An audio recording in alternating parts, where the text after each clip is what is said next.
timur juga kembali lagi dari Tulajek. Ya. Artinya kita sudah berdiri hati-hati ngemban umur utawa nggawa umur. Gitu. Kenapa kok hati-hati nggawa umur? Kita beranjak ke selatan atau kidul. Saat temene umur utawa diarani urip iki dolan. Nah, terus setelah dari selatan kita beralih ke barat, artinya kulon. Makanya sak-isa-isane senajan to setitik hidup ini ada pengakuan, walaupun pelan-pelan, walaupun alon-alon. Nah, dari pelan-pelan itulah nanti akan mencapai tujuan. Apa tujuannya? Ngalor artinya mati. Gitu loh. Makanya sebelum kita mati, ukirlah dari timur, dari selatan, dari barat. Ini dengan perjalanan bagus supaya apa? Di saat kita mati nanti zat-zat kita yang ada pada tubuh diserap oleh bumi, dimakan oleh belatung. Nanti belatung ini setelah itu juga mati juga. Akan menjadi pupuk bumi dan akan diserap oleh tanaman berbuah, dimakan anak cucu lagi. Dari situlah lewatnya kita itu reinkarnasi atau meneruskan dharma hidup. Itu namanya ngelurake budi utawa ngalor. Itu tanpa seperti itu nggak ada jalan lain kita untuk hidup kembali. Atau manitis atau reinkarnasi. Makanya setelah kita itu hidup nggak enak, jangan nanti hidup lagi nggak enak lagi, jangan. Nah, caranya gimana? Ya ngakulah alon-alon. Pengakuan itu tadi, walaupun pelan-pelan. Kalau begitu artinya gimana? Artinya orang mencari ilmu itu nggak ada batasan umur. Jadi karena sudah tua, tua rasen, golek ilmu. Itulah kulon. Disuruh ngaku alon-alon. Nah, itu. Nah, tujuannya apa? Ya tujuannya untuk setelah kita mati itu loh, supaya kita itu bisa hidup lagi. Nah, mungkin di dalam dharma hidup yang masa sekarang belum tuntas, supaya kita bisa menuntaskan dharma hidup yang kedua, supaya kita mendapatkan selalu karma baik. Gitu. Daripada mikir surga, kebingungan, mendingan dharma. Dan dharma akan mendapatkan atau melahirkan karma. Gitu. Nah, itu apakah langgeng abadi selamanya ketika apakah ada batasnya gitu? Nah, kalau kita sudah masuk pada naim, artinya kekal. Ya kekal selamanya. Nah, apa buktinya, Mbah? Gitu. Dari tahun 0 sampai tahun 2023. Apakah ajaran Jawa ini putus? Atau apakah perilaku Jawa ini berhenti? Dengan serangan, dengan gunjingan, bahkan cemoohan? Ternyata ajaran Jawa masih bertengger dan masih eksis sampai sekarang. Bahkan ini orang-orang dari kota. Kenapa kok belajarnya malah ke Jawa? Kan bisa ditanya satu-satu. Apakah dia tidak pernah belajar dari agama? Apakah mereka tidak beragama? Apakah sudah enggak tuwuk, artinya sudah kenyang dengan ajaran-ajaran? Tapi kenapa kekenyangan itu malah enggak membuat perutnya tenang, malah keroncongan? Nah, tapi kenapa begitu dapat ajaran Jawa kok malah tenang, malah tentram? Nah, itulah yang dinamakan langgeng. Walaupun dia punya kakek, walaupun dia punya nenek, tapi akhirnya kan bergurunya enggak pada kakeknya dan enggak neneknya. Oh, dari Surabaya kenapa harus ke Tuban? Nah, itulah yang dinamakan langgeng. Berarti dharma ini kan masih mencari dharmanya terus untuk meneruskan dharma masa lalu. Nah, percaya enggak percaya, berarti roh-roh mereka ini ada dharma-dharma bagus waktu itu. Karena belum selesai, maka mencari terus. Untuk apa? Kelanggengan hidup di dunia ini loh. Terus gilir gumanti, cokro magilingan. Nah, gitu.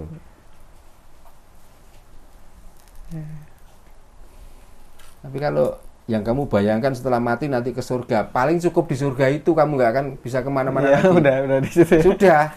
Jadi nggak ada harapan lagi nanti ketemu Evita Mala atau Ratna Antika lagi, karena nanti juga akan timbul Evita Mala baru dan Ratna Antika yang baru. Hampa malan nanti kamu seperti sapi apa namanya, jawatan.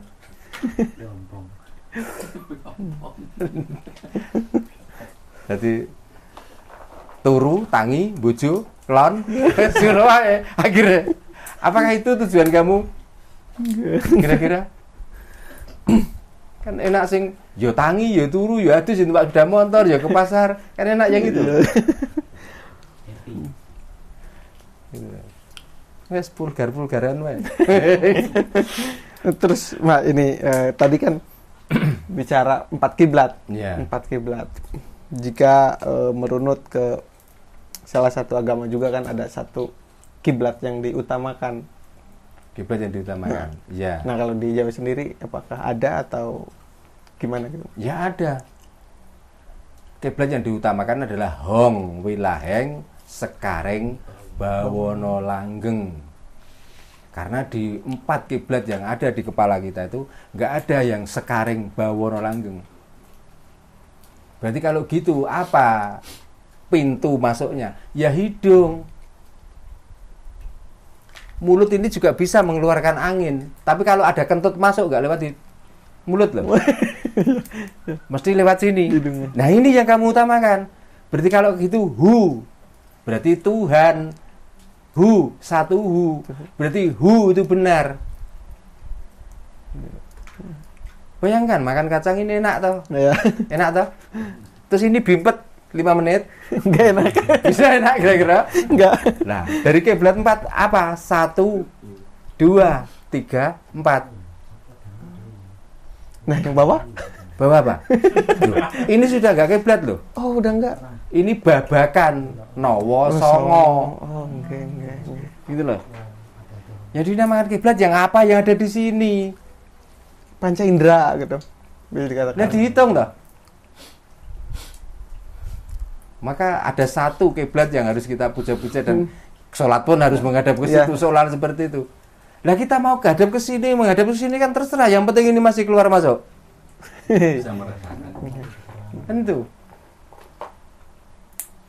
Jadi jangan ngomong, oh gula itu adanya di lidah. Iya kalau ini masih ada angin keluar masuk.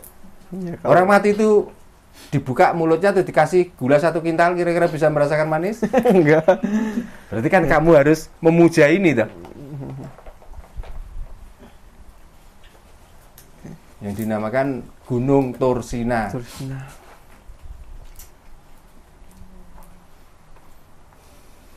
Wis ora kentek anak kalau wong Jawa ya. Dan pasti menemukan gitu. Nah, akhirnya karena alam yang ada di sini ini besar, maka kita mencari alam yang kecil. Makanya pertanyaannya, ngomong timur, kamu tahu toh titiknya timur? Enggak. Kan enggak tahu toh. Kan tinggal kita mengatakan berarti kalau gitu timur itu bahasa. Nah, bahasa dari mana? Bahasa dari hu. Bahasa dari napas. Dengan kita bernapas akhirnya berpikiran, wah enaknya dari di sana dikatakan timur. Nah pertanyaannya carilah titik timur, bisa menemukan enggak? Kok ngomong kiblat itu ke sana? Apakah itu kiblat kira-kira? Coba. Ya itu penemuan. Iya. Jadi makanya diangen-angen. Gitu. Yang saya kira.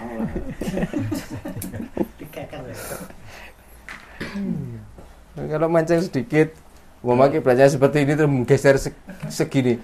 Lah wong Tuhan tuh yang maha segala-galanya. Mau disembah dia di sini disembah ke sini ya mencolot sini no. Wong Tuhan itu bisa apa-apa. Nah, ngapain kita yang ribut harus ngepaskan ke sini? Iya nek Tuhan jempor.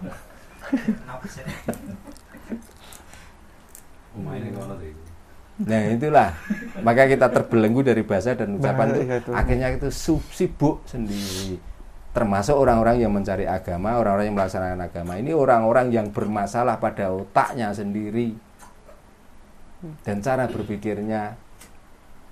Maka dia terbelenggu di bahasa dan kata-kata itu, otaknya sampai hati ini bingung. Akhirnya ngene sik kurang, ngene sik salah. Nek gak ngene ora bener, nek gak ngene ora mengikuti madzhab iki. Madzhab itu ya orang kok. Kecuali dia ponakan Tuhan ya mungkin. Bodoh Tuhan.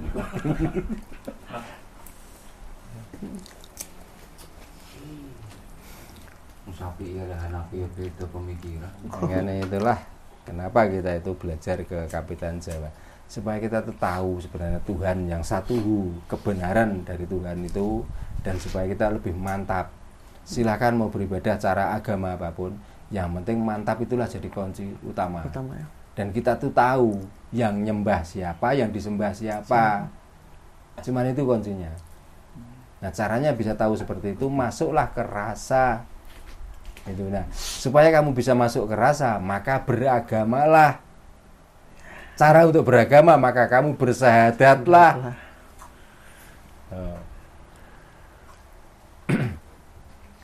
Maka sampai di dalam agama pun, bahkan syahadat itu menjadi kunci surga. Ya kan? Mudah seperti itu. Syahadatnya kok sudah bisa membuka pintu surga. Kalau enggak surga, kalau enggak kasure roko, enggak mungkin yang dibicarakan itu. Gitu loh. Nah, ini satu lagi nih, Mas. Yeah. Yang menjadi pertanyaan paling besar saya pribadi gitu.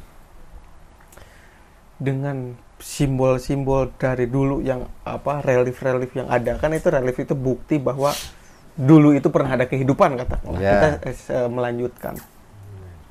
Nah, ketika mungkin beberapa pertemuan dengan Mbah Darno itu selalu mengungkap simbolnya tersebut, tapi dengan kata salah satu katakanlah Timur Tengah lah, bahasa Timur Tengah itu seolah-olah bahasanya itu mesti rumit lah, katakanlah maksudnya rumit itu dengan bahasa puitis kah dan lain-lainnya seperti itu. Ya, bahasa porno, jaga pornografi lah. Iya. Gitu lah.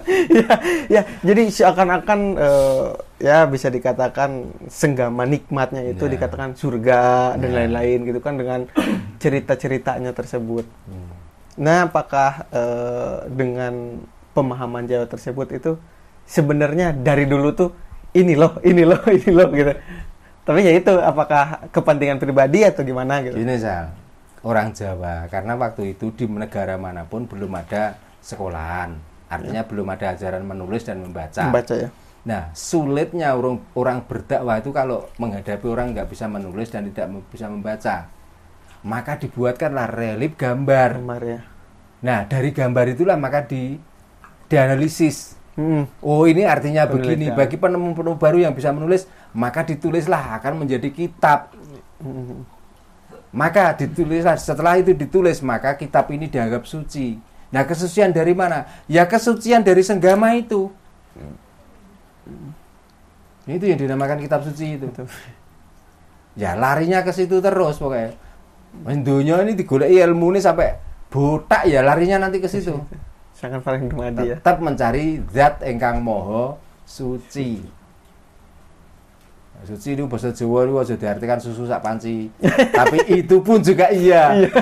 Gitu loh.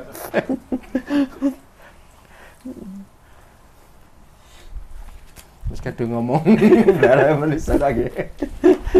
Yang live muka itu. Salah. Nah, Tuhan yang satu yang asal dari laki-laki adalah ingkang moho wenang. Itu loh. Nah, dari moho wenang itulah akan lahir kesucian. Gitu. Tapi kalau suci, ingkang moho agung dan lain sebagainya, semuanya perempuan. Semua perempuan. Gitu. Ya, sayang tunggal kan sayang wenang. Itu simbolis dari laki-laki. Ya, tapi kalau agung, moho mulya, moho luhur, itu adalah zat dari wanita. Ngono enak-enakan.